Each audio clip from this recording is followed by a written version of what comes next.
আর আমি যদি বলে যাই ভাই শুধু আমার দলটা ঠিক, আমি যেটা বলছি ওটা শোনো, খবরদার কোরআন পড়বে না। আর যদি কোরআন পড়ো জীবনে কোরআনের অনুবাদ পড়বে না।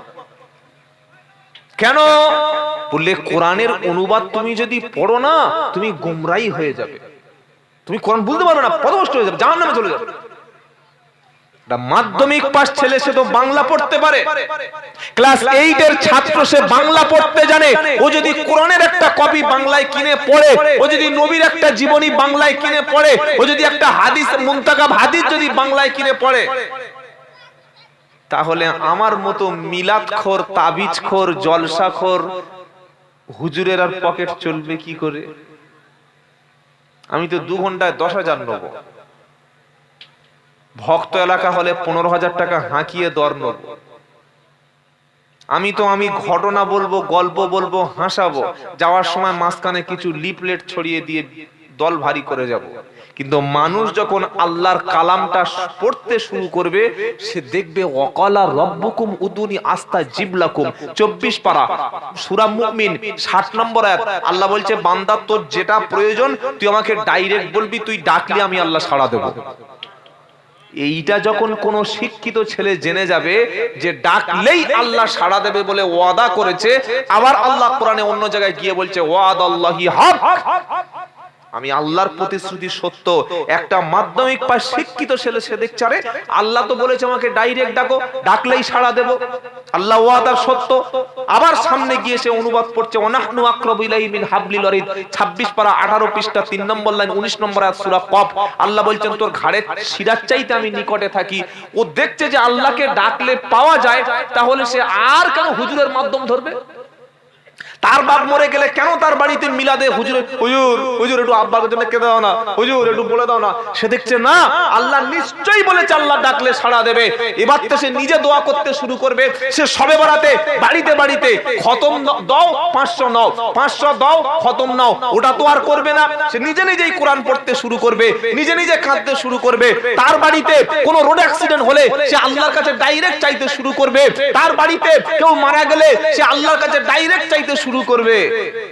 তো সকলে যদি ডাইরেক্ট মুখ্যমন্ত্রীর কাছ থেকে ঘর আনে, সকলে যদি ডাইরেক্ট মুখ্যমন্ত্রীর কাছ থেকে চাকরি আনে, সকলে যদি ডাইরেক্ট পঞ্চায়েত থেকে ঘর আনা শুরু করে, তাহলে 10,000 টাকা করে কাটমানি খাবে কে? কি বুঝতে পারছেন না? তখন দেখছি যে আমার জলসা আস্তে আস্তে বন্ধ হয়ে যাবে, আমার ব্যবসা আস্তে আস্তে শেষ হয়ে যাবে। তাই বৃহৎ জনগণকে বলে গেছি, খবরদার কোরআন শুনবে না, কোরআন পড়বে না, কোরআনের অনুবাদ জীবনে পড়বে না, পাপ। মসজিদে খুলে খুলে খুলে খুলে বলছে একজন বলছে, সবাই শুনছে। হাদিসের অংশগুলো খুলে খুলে খুলে খুলে একজন বলছে, সবাই শুনছে। একজন বলছে, হুজুর আমাদের মসজিদে একজন মাওলানা সাহেব কোরআন সারা জীবন তো আরবি পড়ে এসেছি, কিছু বুঝি নাই, সওয়াব হয়েছে, তো ওটা একটু কি অনুবাদ করছে শুনতে যাব। হাদিস তো নবীর ভাষা আরবি, জীবনে তো আরবি বুঝি না, ইবারত পড়তে পারি না, নাহু সরফের ইলম নাই, তো আমি যদি একটু হাদিসের অনুবাদটা শুনতে যাই, হুজুর একটু যাব না? খবরদার! কেন? তুমি যখন ওইটা শুনবে তখন তুমি দেখবে যে আল্লাহকে ডাইরেক্ট পাওয়া যায়। বলুন সুবহানাল্লাহ। আল্লাহকে ধরতে কোনো মাধ্যম লাগে না। এটা যখন কোনো শিক্ষিত ব্যক্তি জেনে যাবে, তার বাড়িতে মিলাদটাই বন্ধ হয়ে যাবে। তার বাড়িতে মুসলমানিতে দোয়া, কি দোয়া করব? আল্লাহ একটু লম্বা করে কাটাও নাকি? মুসলমানিতে দোয়া করছে মুসলমান, মানে মিলাদ। এই 1 সপ্তাহ আগে ফোন করেছে, হুজুর আমার স্ত্রী আপনার বক্তব্য খুব শোনে, ভালো, তো আমার ছেলের মুসলমানি একটু আসবেন? আমি বললাম, ভাই আমি তো হাজাম নই, তো কি করতে যাবো? বলছেন না, একটু মিলাদ পড়বেন। তাহলে মুসলমানি সম্পর্কে আর কি মিলাদ করবো বল? কি বলবো? আল্লাহ কোন সাইজে কাটানো হবে, কোত্থেকে ধরা হবে, কটা সেলাই হবে, এসব বলবো? মুসলমানি সম্পর্কে কি আর বলবো বল? এটা নবীর সুন্নাত, গোপনে করতে হয়। গোপ কাটা সুন্নাত, নখ কাটা সুন্নাত, বগলের পশম, নাভির পশম, শরীরের অবাঞ্ছিত লোম, এগুলো গোপনে করতে হয়। খাতনাটা গোপনে করতে হয়। খাতনায় মিলাদ করা বা এই লোকের ডেকে এনে খাওয়ানোর ইসলাম আল্লাহর নবীকে এটা গোপনে করতে বলেছেন। তা আমি গেলে তোর বাড়িতে তো অনুষ্ঠান বন্ধ হয়ে যাবে।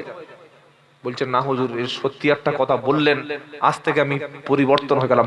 আমরা যদি জবান খুলি, আলেমরা যদি সত্যটা বলে, বিশ্বাস করুন মানুষ আস্তে আস্তে পরিবর্তন হবে। সারা জীবন মানুষকে গোমরাহি করে রেখেছি, খবরদার সাবধান, কোরআন শুনবে না, ঈমান নষ্ট। কোরআন শুনলে ঈমান নষ্ট হয়? আমেরিকায় তো ভাই জলসা হয় না, ইউরোপে তো জলসা হয় না, ইংল্যান্ডে তো জলসা হয় না, ঈসা আলাইহিস সালাম মিলাদ হয় না, কেন সেখানে মানুষ মুসলমান হচ্ছে? সত্যটা শোনো, সেখানকার মানুষ কোরআন পড়তে শুরু করেছে, হাদিস পড়তে শুরু করেছে, নবীর জীবনী পড়তে শুরু করেছে। ইংল্যান্ড, আমেরিকা, ফ্রান্সে গিয়ে দেখবেন প্রত্যেকটা মসজিদে একটা করে লাইব্রেরি, ওই লাইব্রেরি নবীর জীবনী, সাহাবাদের জীবনী, ইসলামের ইতিহাস, কোরআনের হাজার হাজার অনুবাদ।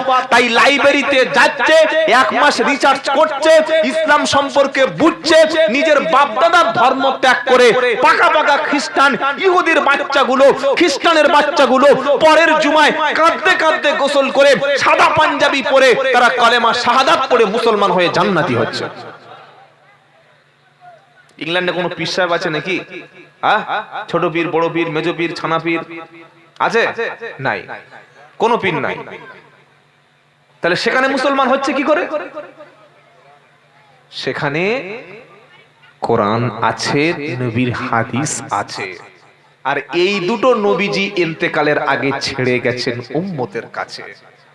তারাকতু ফীকুম আমরাইনি লাম তাদিল্লু মা তামাসসাকতুম বিহিমা কিতাবাল্লাহি ওয়া সুন্নাতা রাসূলিহি। সুবহানাল্লাহ। নবী যেদিন হজ করেন, বিদায় হজ, সাহাবাদের মন খারাপ। নবী বললেন, সাহাবা আমি আগামীতে হয়তো তোমাদের মধ্যে নাও থাকতে পারি, তোমরা যাতে জাহান্নামী না হও, তোমরা যাতে গোমরাহী না হও, তোমরা যাতে আল্লাহ ভোলা না হয়ে যাও, তার জন্য আমি নবী তোমাদের কাছে দুটি জিনিস ছেড়ে দিয়ে গেলাম। এটাকে তোমরা মুসলমান মজবুত করে ধারণ করে থাকবে। তারাকতু ফীকুম আমরাইনি, আমি তোমাদের কাছে দুটি জিনিস ছেড়ে যাচ্ছি। লান তাদিল্লু, কখনো তোমরা গোমরাহী হবে না, কখনো পথভ্রষ্ট হবে না। দুটো জিনিসকে তোমরা যদি ধরতে পারো, একটা কিতাব আল্লাহ, যেটা হলো আল্লাহর কালাম, যার মধ্যে কোনো ভুল নাই, যার মধ্যে কোনো সন্দেহ নাই, যার মধ্যে কোনো উল্টো পাল্টা কিছু নাই, যেটা হক, যেটা সত্য কিতাব, এটাকে মজবুত করে তোমরা ধরে রাখবে। আরেকটা সুন্নাত রাসূলিহি, আমি নবী আমার সুন্নাতটা মজবুত করে ধরবে। যখন খেতে যাবে সেই সময় আমার সুন্নাতটা আমল করবে, ঘুমাতে যাওয়ার সময় আমি নবী আমার সুন্নাতের উপরে আমল করবে, বিয়ে যখন করবে আমি নবী যেভাবে বিয়ে করেছি সেইভাবে তুমি বিয়ে করবে, চাকরি করার সময় আমার সুন্নাতটা তুমি ফলো করবে, চাষবাসের সময় আমার সুন্নাতটা তুমি ফলো করবে, রাস্তায় চলবে আমার সুন্নাতটা ফলো করবে, কথা বলবে আমার সুন্নাতটা ফলো করবে, লেনদেন চাকরি বাকরি করবে আমার সুন্নাতটা ফলো করবে। আল্লাহর কিতাব এবং আমার সুন্নাতকে যারা ধরবে তারা জীবনে কখনো জাহান্নামী হবে না। এবার আপনি অন্ধের চশমাটা খুলে ফেলে দিয়ে নিরপেক্ষর চশমাটা চোখে লাগিয়ে দেখুন তো ভাই, কারা আল্লাহর কিতাব আর সুন্নাতের কথা বলছে? হাক্কানি ওলামারা, বলুন সুবহানাল্লাহ। যারা সত্যটা গোপন করে না, ওলামায়ে দেওবন্দ আল্লাহর একটা বিশেষ রহমত, বলুন সুবহানাল্লাহ। এমন কি আলেম আলেমকে দেখে কোনোদিন হিংসা করতে পারে? বড় অবাক হয়ে যায়। একটা মদখোর যদি আরেকটা মদখোরকে দেখে হিংসা করে তবু মানা যায়, যায় না? যায় না? আচ্ছা, আমার কথা আপনাদের কষ্ট হচ্ছে না তো? একটা চোর আরেকটা চোরকে দেখে হিংসা করতে পারে, আমি এই ওই লোকের বাড়ি চুরি করব, তুই এখানে ঢুকেছিস কেন? বলতে পারে না? পারে। একটা মাতাল আরেকটা মাতালকে দেখে হিংসা করতে পারে, একটা কুকুর আরেকটা কুকুরকে হিংসা করে। আপনাদের পাড়াটার নাম কি? মিদ্দে পাড়া। পাশের ওই যে পাড়া থেকে আসলাম ওই পাড়ার নাম কি? শেখ পাড়া। শেখ পাড়ার কুকুর যদি মিদ্দা পাড়ায় গরু জবাই হলে শেখ পাড়ার কুকুর আসে, মিদ্দা পাড়ার কুকুর ছেড়ে দেবে? তার মানে কি এ বুথটা আমার, এ বুথটা আমার, তুই এখানে এসেছিস কেন? তোর বুথে গরু জবাই হলে তো আমি খেতে যাই না, বুক বুক বুক, মানে পলা পলা পলা, গেট আউট। কুকুরকে হিংসা করে হাসির খোরাক দিচ্ছি না বাড়িতে ভাববেন। বক্তব্য ভাবার নাম, বক্তব্য ফিকির করার নাম। টান আমি জানি না, টান দিলে কান খুলে পড়ে যাবে। সব রকম টান আমার জানা আছে, বুঝতে পেরেছেন? কারণ যে রাঁধে সে চুলো বাঁধে। কি বুঝলেন? টান দিয়ে খায় কারা? হকাররা, ফেরিওয়ালারা, যাদের দোকানে প্রচুর মাল থাকে, যাদের দোকানে প্রচুর মাল থাকে, যে সমস্ত বাঁধা দোকান, ওরা টান দেয় কোনোদিন? এ ভাই আমার দোকানে খাবার আছে নিয়ে যা, আমার দোকানে চেনাচুর আছে নিয়ে যা, চেনাচুর বলে কোনোদিন? ও দোকানে মাল তুলে চুপচাপ বসে আছে, তুই নিবি নে না নিয়ে আমার মাল স্টক থাকবে। আর যাদের ঝোড়ায় মাল নাই, ওই দু চারটে নিয়ে আলু নেবে গো, পটল নেবে গো, উচ্ছে নেবে গো, ডিম নেবে গো, মাছ, গোশ। তার মানে বুঝতে হবে মালটা ফেরিওয়ালা। কি বুঝলেন? তো যাদের ইলিম আল্লাহ পাক দেয়, যারা মাদ্রাসাওয়ালা, প্রকৃত ইলিমওয়ালা, তারা মাদ্রাসায় চুপচাপ হাদিস পড়ায়, কোরআনের তাফসীর পড়ায়। যদি তারা জলসার মাহফিলে আসে, এরকম বাজার গরম করে না। আর যাদের ভাঁড়ে মাল নাই, কি আছে চিল্লাচ্ছি কেন? তো তার মানে বুঝতে হবে এটা ফেরিওয়ালা। কিওয়ালা বলো? ফেরিওয়ালা। আল্লাহ যেন প্রকৃত দোকান থেকে মাল কেনার তৌফিক দেয়, বলুন আমিন। সুরের দরকার আছে, কিন্তু সব জায়গায় দরকার নাই। কোরআনের যখন তেলাওয়াত, সেখানে সুর দেন, মাঝে মাঝে মিষ্টি মিষ্টি সুরে বক্তব্য দেন, উপকার আছে। উদউ ইলা সাবিলি রাব্বিকা বিল হিকমাতি ওয়াল মাউইজাতিল হাসানা। কিন্তু ধরলো এদিকে টান, আর 2 ঘন্টা শেষ করে দিয়েছে, দিয়ে বলছে বাবা অনেক কিছু বলার ছিল, সময় নাই। এতক্ষণ তুই কি খেলা করছিলিস? লাওয়ার সময় বলছে বাবা আবার অন্যদিন যদি কোনোদিন হয় হবে। তার মানে আরেকটা পাশে একবার দাওয়াত করো, তোমার 12টা বাজাবে। তো 2 ঘন্টা তুই খেলা করলি নাকি? ও নাহামাদু বলতে বলতে, গজল বলতে বলতে ওরে 2 ঘন্টা চলে গেছে। আর কোরআন যখন পড়বে, তাদের কোরআন কি? লা তাকনাতু মির রাহমাতিল্লাহ, ইন্নাল্লাহা ইয়াগফিরুদ দুনুবা জামিয়া, ইন্নাহু হুয়াল গফুরুর রহিম। বাবা রহিম বলে আয়াত শেষ, তা বাবা ঢুকলো কোথায় কোরআনে? যারা মক্তবে পড়েছে, এই ছোট্ট ছোট্ট বাচ্চারা, নুরানি মক্তব যারা পড়েছে, জিজ্ঞাসা করুন, জাবর জের পেশ যদি কোনো অক্ষরের উপরে থাকে, ওটাকে হারাকাত বলে, টান হয় না। টান হয়? তো উনি কি বলছেন বক্তা? লা তাকনাতু মির রাহমাতিল্লাহ, তিল্লা টান আছে। শ্রোতারা তো কোরআন শেখেনি, জানে না। হুজুর ঠিক বলেছে। হুজুরের ভিজিট কত? 25,000 টাকা। 25 দিয়ে যদি সহি কোরআন না পাই, তো আমি ইমাম সাহেবের 20,000 টাকা দিয়ে আমি বক্তব্য শুনবো, তোর বক্তব্য শুনবো কেন? সত্যটা বোঝার চেষ্টা করুন। ইমামের বেতন বাড়িয়ে দেবেন, বলেন ইনশাআল্লাহ। আল্লাহর কসম করে বলছি, মানুষ ইমামদের ঠকাচ্ছে ভাই। যে 12 বছর মাদ্রাসায় পড়েছে, ইফতা কমপ্লিট করেছে, একজন কারি কোরআন সহি করে পড়ে ইমাম, তার হাতে মাসের শেষে মানুষ 10,000 টাকা দিতে লজ্জাবোধ করে, দেয় না।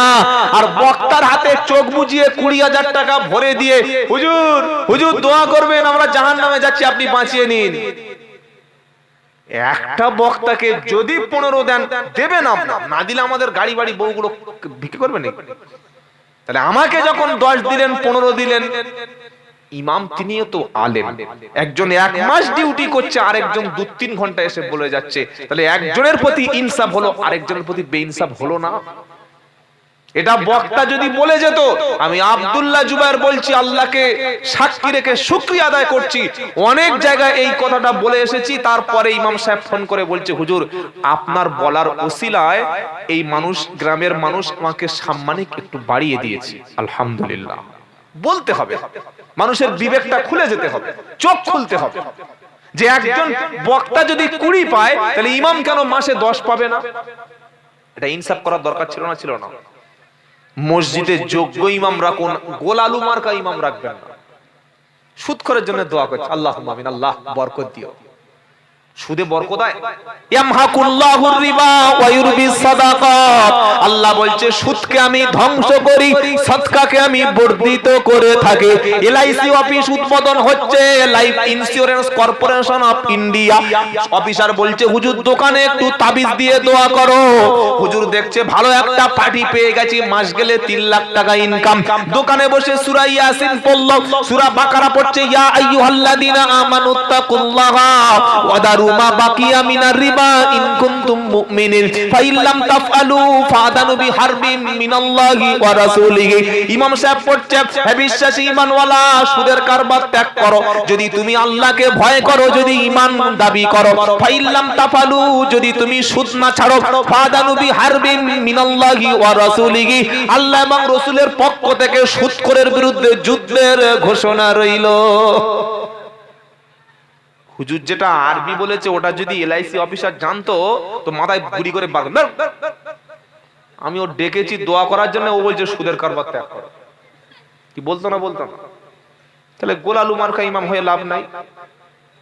যে পেশাব করে পানি নেয় না তার বাড়িতে মিলাদে গিয়ে দোয়া করছে, আল্লাহ আমার এই ভাইটাকে সর্বোচ্চ জান্নাতুল ফেরদাউস দান করো। সর্বোচ্চ জান্নাত, সর্বোচ্চ ফেরদাউস জান্নাত তোর বাপের আল্লাহ লিখে রেখেছে নাকি? বেনামাজির জন্য কোনো জান্নাত নাই। নামাজি ইমানদার ভুল করে আল্লাহ ক্ষমা করে পাপকে মাফ করে জান্নাত দিবেন। বলুন সুবহানাল্লাহ। যে লোকটা জুমার নামাজও পড়ে না, এর বাড়িতে মিলাদে গিয়ে কিভাবে ইমাম দোয়া করে আমার মাথায় আসে না। আর তিনি বা কি করবেন? না করলে তো সেক্রেটারি, হুজুর ওর বাড়ি মিলাদে যাওনি, তোমার চাকরি যাবে না। যত দোষ ইমামের তার থেকে বেশি দোষ কমিটির লোকের। আমরা সমাজকে আজকের অন্ধকারে নিমজ্জিত করে দিয়েছি, তাই টার্গেট থাকবে আমরা কোরআনের খেদমত করব। বলুন ইনশাআল্লাহ। মানুষের হাতে কোরআন তুলে দাও, কথা মনে থাকবে ইনশাআল্লাহ। সত্য গোপন যারা করে আল্লাহ বলছে তারা আগুন খাচ্ছে পেটে, অন্য কিছু খাচ্ছে না। আর যারা সত্য প্রচার করে কোরআনের, তারা কারা জানেন? তারা নবীদের মতো আল্লাহর কাছে মর্যাদাবান। জোরে বলো। কারণ কোরআন আপনি যদি শুধু পড়ে নিজে শুনে রেখে দেন, এটা কোরআনের হক আদায় হলো না। যারা মাদ্রাসা পরিচালনা করছে তাদেরও ফিকির হচ্ছে এখানে কি করে বেশি করে মানুষ আলেম হবে, হাফেজ হবে। সমাজে যত আলেম বাড়বে, হাফেজ বাড়বে, সমাজ থেকে তত জাহালাত দূর হয়ে যাবে। বলুন না সুবহানাল্লাহ। নবী যখন কাবা শরীফের পাশে বসে বসে কোরআন পড়ছিল, আবু জাহেল প্রত্যেকটা তাবুতে তাবুতে বলেছে, মুহাম্মদ একজন আছে পাগল, তার কাছে যেও না, ও কি বলে শুনতে যেও না। সমস্ত লোকগুলি বলে একবার পাগলটা দেখে আসি। তারা যখন কাবা শরীফের কাছে এসেছে, প্রত্যেকে কানে আঙ্গুল দিয়ে এসেছে, যেহেতু মুহাম্মদ সাল্লাল্লাহু আলাইহি সাল্লামের কথা শুনবো না। তারা এসে দূর থেকে দেখে আল্লাহর নবীর নুরানি চেহারা, দেখার পরে তারা পাগলের মতো হয়ে গেছে।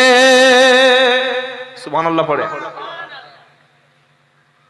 গোটা পৃথিবীর মানুষের মধ্যে সবচাইতে সৌন্দর্য আল্লাহ যাকে দিয়েছিলেন তিনি অন্য কেউ নয়, তিনি হলেন মুহাম্মদ সাল্লাল্লাহু আলাইহি ওয়াসাল্লাম। ইউসুফ নবীকে দেখে পাগল হয়েছিল কারা জানেন না? মিশরের শুধু জুলাইখা একা, প্রচুর মেয়েরা পাগল হয়ে গিয়েছিল। আম্মা জান আয়েশা সিদ্দিকা রাদিয়াল্লাহু তাআলা আনহা বলেন, মিশরের নারীরা নবী ইউসুফকে দেখে হাত কেটে ফেলেছিল, লেবু কাটতে গিয়ে ওই নারীরা আমার নবীকে যদি তারা দেখতো, আঙ্গুল কাটতে কাটতে কলিজা কেটে গেলেও তারপরেও নবীর নজর, নবীর সুরাত থেকে, নবীর চেহারা থেকে দৃষ্টি তারা কখনো ফেরাতে পারত না। সামাইলে তিরমিজি বইটা কিনে অন্তত বাংলায় পড়ে দেখবেন। নবী যখন একটু গরমে নবী ঘেমে যেতেন, মুখের উপরে ঘামের টুকরোগুলো মুক্তার মতো দেখতে মনে হতো। বলুন সুবহানাল্লাহ। নবী হাসলে জীবনে একদম অট্ট হাসি হাসতেন না, মুচকি হাসতেন। নবীর জবান থেকে, দন্তন মোবারক থেকে আকাশের কালো মেঘের মধ্য থেকে সাদা বিদ্যুতের মতো ঝলকানি চলে যেত। বলুন সুবহানাল্লাহ। নবী কারোর মুসাফা করার জন্য হাত বাড়িয়ে দিলে সেই ব্যক্তি হাত টেনে না নেওয়া পর্যন্ত আল্লাহর নবী হাত ভিতর থেকে টেনে নিতেন না। সুবহানাল্লাহ বলবেন না? আর আমরা কার সাথে মুসাফা করি? যার হাতে 20 টাকার নোট আছে, হাতে টাকা নাই, সাইটে যা, তাই তো? তুই কালো দেখতে ভালো নয়, বেঁটে কুঁজো। ইসলামে কালোকে ঘৃণা করেনি, বরং কালো কুৎসিত বেঁটে লোককে আল্লাহর নবী মদিনার মসজিদের মুয়াজ্জিন বানিয়েছেন। সুবহানাল্লাহ বলতে ইচ্ছা করে না? ইসলামে কালোকে অপমান করা হয়নি, সম্মান আল্লাহর কাছে তার বেশি। ইন্না আকরামাকুম ইনদাল্লাহি আতকাকুম, যে ব্যক্তি আল্লাহর দিকে বেশি ভয় করে সেই আল্লাহর কাছে বেশি মর্যাদাবান। হোক সে মেথরের ছেলে, হোক সে মুচির ছেলে, হোক সে মাতালের ছেলে, হোক সে নিচু বংশের। আর নিচু বংশ বলে কি আছে? কেউ যদি বলে আমি কোরাইশি, মাদানি, হাশেমি, কাশেমি, দেওবন্দি, সিদ্দিকি, পাঠান, শেখ, এসব আল্লাহর কাছে কোনো দাম নাই যদি আমল না থাকে। কারণ আবু জাহেল ও ছিল কোরাইশি, আবু লাহাব ও ছিল কোরাইশি।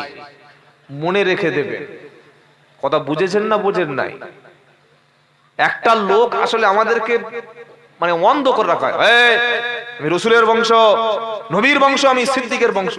আরে ভাই, বংশের মর্যাদা কি লাভ আছে যদি আমল খারাপ থাকে? নবীর ছেলে তো জাহান্নামে যাবে, নূহ নবীর ছেলে, জানেন না? নবীর বাপ তো জাহান্নামে যাবে, ইব্রাহিম আলাইহিস সালামের বাবা, যে আজার মূর্তি পূজা করত। নবীর বউ তো জাহান্নামে যাবে, লূত এবং নূহ নবীর স্ত্রী। তো ওখানে বংশ কাজে লাগবে না। আমল, আল্লাহ আমলটা দেখবে। সুবহানাল্লাহ বলে। এগুলো মানুষকে ধোঁকা দেয়া হচ্ছে, আমরা অমুক বংশ। একটা লোক কুয়োয় পড়ে গেছে, 30 ফুট কুয়ো, বাবারা বাঁচাও বাঁচাও, তুলিস না, কে পড়ে, চল। তখন লোকটা চালাক লোক ছিল, বলছে বাবা মাকে বাঁচাও বাঁচাও, আমি আওলাদে রাসূল। জোরে বলুন। কি লোকেরা বলছে দড়িয়ান, রাসূলের আওলাদ যদি মারা যায় আল্লাহর কাছে কিয়ামতের দিন দায়ী হব। লোকটাকে তুললো, বলে ভাই কোন বংশের? আওলাদে রাসূল বললে তোমার নসবনামা বংশনামাটা বলো। বললে আমি মুসলমান, আমি একটা মুচি। তো বললে আওলাদে রাসূল বললে কেন? বললে আমার আব্বার নাম, আমি আদমের বেটা, তোমরাও আদমের বেটা, আমি আদমের বেটা। আদম তো নবী ছিলেন, আমি নবীর বেটা, আদম ও রাসূল ছিলেন, তাই আমি আওলাদে রাসূল। এরা বলছে শালাকে মেরে ফেল, কুমোয় ফেল। তো সেইভাবে মানুষকে বলা হচ্ছে আওলাদে রাসূল, আমি রাসূলের বংশধর। আমি সত্যিকারের রাসূলের বংশকে সম্মান করি, কিন্তু তোমার মনের মধ্যে তো হিংসা থাকবে না ভাই। রাসূলের বংশের মনের মধ্যে কোনো হিংসা থাকতে পারে? পারে না। রাসূলের বংশের মানুষ কাউকে ঘৃণা করতে শেখায় না, রাসূলের বংশের মানুষ কাউকে মারতে শেখায় না, রাসূলের বংশের মানুষ কোনোদিন সমাজে ভেদাভেদ করতে শেখায় না, রাসূলের বংশের মানুষ কোনোদিন মানুষকে কোরআন থেকে দূরে রাখতে পারে না। সব লোক কানে আঙ্গুল দিয়ে নবীর কাছে পৌঁছে গেছে, গিয়ে নবীর এত জ্যোতি, এত সুন্দর চেহারা, নবীর সুন্দর পাঞ্জাবি, নবী পাগড়ি পরতেন, নবী সাদা পোশাক পরে থাকতেন। তারা নবীর কাছাকাছি গিয়ে বলছে আরে এই লোকটা পাগল না, কি বলছে একটু শুনি দেখ। কান থেকে আঙ্গুল যখন খুলে ফেললো, এবার নবীর তেলাওয়াতকৃত কোরআন তাদের প্রত্যেকের কানে পৌঁছে গেল। কারণ কোরআনে সব জায়গায় মিল আছে না নাই? والشمس وضحاها والقمر إذا طلاها والنهار إذا جلاها والليل إذا يغشاها والسماء وما بناها والأرض وما طحاها ونفس وما سواها। মিল আছে না নাই? আর আমরা যা তেলাওয়াত করি, এই তেলাওয়াত আর নবীর তেলাওয়াত এক নাকি? আল্লাহু আকবার। কোরআন তো তেলাওয়াত করছেন তিনি যাকে আল্লাহ, যার উপরে কোরআন নাজিল করেছে। সুবহানাল্লাহ। নবী আবার পড়ছেন ইয়াসিন والقرآن الحكيم إنك لمن المرسلين على صراط مستقيم تنزيل العزيز الرحيم নবী যখন সুন্দর সুন্দর করে কোরআন তেলাওয়াত করছে, একটা সত্য কথা বলি, কিছু মনে করবেন না। অনেক মুসলমান নামাজ পড়ে ঠিক, কিন্তু কোরআন আজও পর্যন্ত অনেকে সহি না।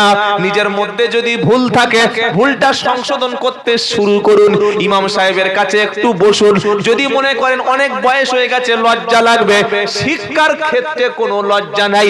ইমাম সাহেবের কাছে বসে মাগরিবের নামাজের পরে, ঈশার নামাজের পরে ইমাম সাহেবের কাছে বসে একটু বলুন, মাওলানা 30 বছর নামাজ পড়েছি, 40 বছর নামাজ পড়েছি, একবার আমার সূরা ফাতিহাটা দেখে নিন, একবার সূরা ফাতিহাটা ঠিক হচ্ছে কিনা, সূরা লাহাবটা একটু দেখে নিন, আত্তাহিয়াতুটা দেখে নিন। ইমামের কাছে যদি ভুলটা ধরা পড়ে, ছাত্রের মতো ইমামের কাছে বসে ভুলটা সংশোধন করে নিন। কারণ ভুল কোরআন যদি পড়ে নামাজ পড়া হয়, নামাজ পড়া ফরজ, নামাজের মধ্যে কোরআন পড়াটা কি সুন্নাত না ফরজ? সকলে বলেন। নামাজ যেমন ফরজ, নামাজের মধ্যে কোরআন তেলাওয়াত ফরজ, কোরআনটা তেলাওয়াত ফরজ, কোরআনটা সহি করে তেলাওয়াত ও ওয়ারাতিলিল কুরআনা তারতিলা। সূরা মুজাম্মিলের 4 নম্বর আয়াতে আল্লাহ শোনাচ্ছে, কোরআন যখন পড়বে নানির মতো কোরআন পড়ো না, চাচির মতো কোরআন পড়ো না, দাদির মতো পড়ো না। আর যখন কোরআন পড়বে তারতিলের সঙ্গে, তাসবিদের সঙ্গে, ইকফা, ইজহার, ইকলাব, ঈদগাম, কোথায় কেমন টান আছে, সিকতা সাকতা আছে, সবকিছু বুঝে বুঝে কোরআন পড়ো, তবে আমি আল্লাহ তোমার কালামকে শুনবো। সামনে রমজান শরীফের মাস আসছে, খতম তারাবিতে হাফেজ সাহেবের উপরে চাপ সৃষ্টি করে বলছে, হাফেজ সাহেব এভাবে কোরআন পড়লে আমরা কি বাড়িতে গিয়ে খাবো না? এক পারা পড়তে তোমার 1.5 ঘন্টা লাগছে, কেন 40 মিনিটে কোরআনটা খতম করো। এ তেলাওয়াত আল্লাহ কবুল করবে না। কোরআন তেলাওয়াত করো সেইভাবে আল্লাহ নবী সাল্লাল্লাহু আলাইহি ওয়াসাল্লাম যেভাবে কোরআন পড়েছিল। নবী সাল্লাল্লাহু আলাইহি ওয়াসাল্লাম কাবা শরীফের পাশে সুন্দরভাবে বসে বসে যখন কোরআন তেলাওয়াত করছিল, সমস্ত কাফেররা, তারা সমস্ত অমুসলিম মুশরিকরা নবীকে দেখতে গিয়ে তারা ভাবলো, এত সুন্দর চেহারা, এত সুন্দর পাঞ্জাবি, এই মানুষ কখনো পাগল হতে পারে না। নবীর কাছে গিয়ে তারা কানের মধ্য থেকে আঙ্গুল খুলে ফেলেছে। তারা বুঝতে পারলো আবু জাহেল সত্যি মিথ্যা কথা বলেছে, কিন্তু পাগল নয়, সত্যিকার একজন মানুষ তারা দেখে সার্থক হয়ে গেল। সুবহানাল্লাহ। এত সুন্দর চেহারা আল্লাহ নবীকে আল্লাহ দিয়েছিলেন, সাহাবারা চোখের পলক নামাতে পারত না। ওই মুহূর্তে যদি নবীকে দেখা থেকে মাহরুম হয়ে যায়, সুবহানাল্লাহ বলবেন না? সব সময় নিয়ত করবেন, আল্লাহ তাআলা এই প্রিয় রাসূলের চেহারা যেন ঘুমের মধ্যে একবার দেখার তৌফিক দান করেন। বলুন আমিন। আমিন বলেন না? তারা কি করলো? কান থেকে আঙ্গুল খুলে ফেললো। আজকের এখনো বাংলার জমিনে কিছু মানুষ কানে আঙ্গুল দিয়ে দূরে আছে, কোরআন শোনে না, কোরআনের বক্তব্যই হলে সেখানে বসবে না। আমি 2019 সালে গিয়েছিলাম শিলিগুড়ি, বাগডোগরা এয়ারপোর্ট থেকে আরো 40 কিলোমিটার। যখন এয়ারপোর্টে নেমেছি প্লেন থেকে, আমার গলায় দেখি ফুলের মালা দিয়েছে। বললাম নিশ্চয়ই বড় ভক্ত টক্ত হবে আমার। মাঝে মাঝে যে কুরবানি করার আগে গরুর গলায় ফুলের মালা দেয়, সেই হিসেব তখন আমার হয়নি। কি দেয় না দেয় না? ফুলের মালা দিলে কি সব ভালো, সবসময় ভালোবেসে দেয়? কুরবানির গরুর গলায় ফুলের মালা দেয় না, তার মানে তোর খাবো, কি বুঝলেন? তো গলায় মালা দিয়ে আমাকে নিয়ে গেল, সেলফিও তুললো। স্টেজে উঠেছি, আল্লাহ পাক যতটুকু যা বলার তৌফিক বলছি।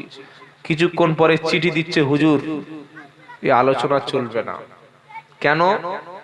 কারণ এই আলোচনার মধ্যে আমার বাপ দাদার কোনো কথা হয় না। আমার বাপ দাদা, বাপের ঘটনা, দাদুর ঘটনা, নানা, এইটা একটু বলুন।